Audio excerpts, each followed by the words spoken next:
今天发现这一只小鹦鹉，它是有一点积食，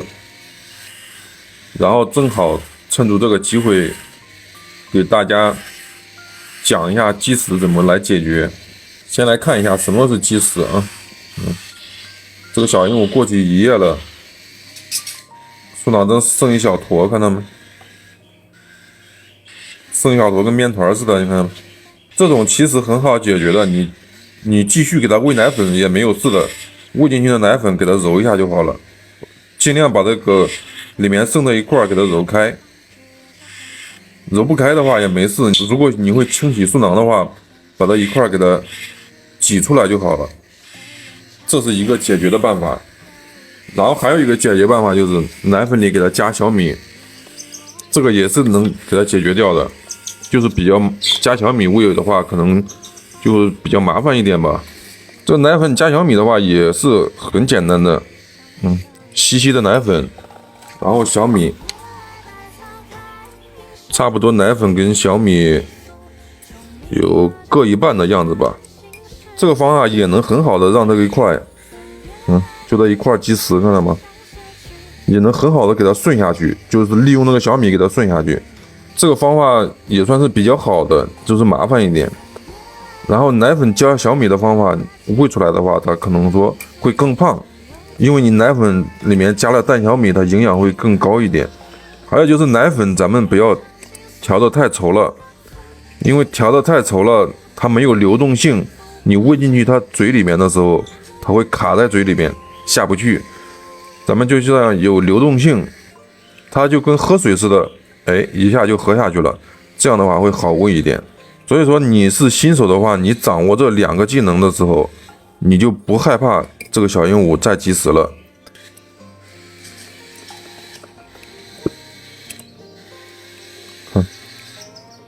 大概奶粉跟小米也就一半左右吧，等它凉下来以后，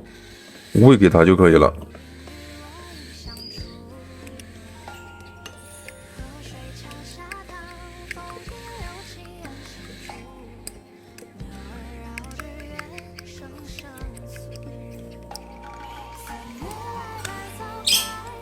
现在咱们等这个奶粉凉下来，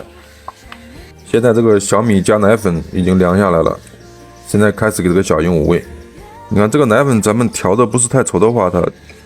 它就跟喝水似的，就直接就顺下去了，看到是比较好喂的。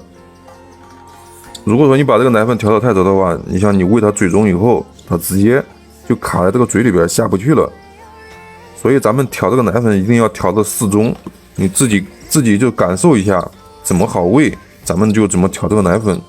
这个奶粉加小米这个喂法的话，它不会说一下，你第一天加小米，它不会说一下就消化的很好，能把这个小米一下全部消化掉。所以说你第一次加这个奶粉泡小米，它不会消化的那么干净。这个时候咱们也不用担心，也不用着急，就继续喂就好了。大概喂个2-3天以后，它才能把这个小米消化的很好，消化的干干净净的。这个时候这树囊中那块积食就随着这个蛋小米就会给它清下去了，就是可以完美的把积食给它解决掉。其实这个奶粉加蛋小米这个喂法对于新手来说是比较好的一个选择。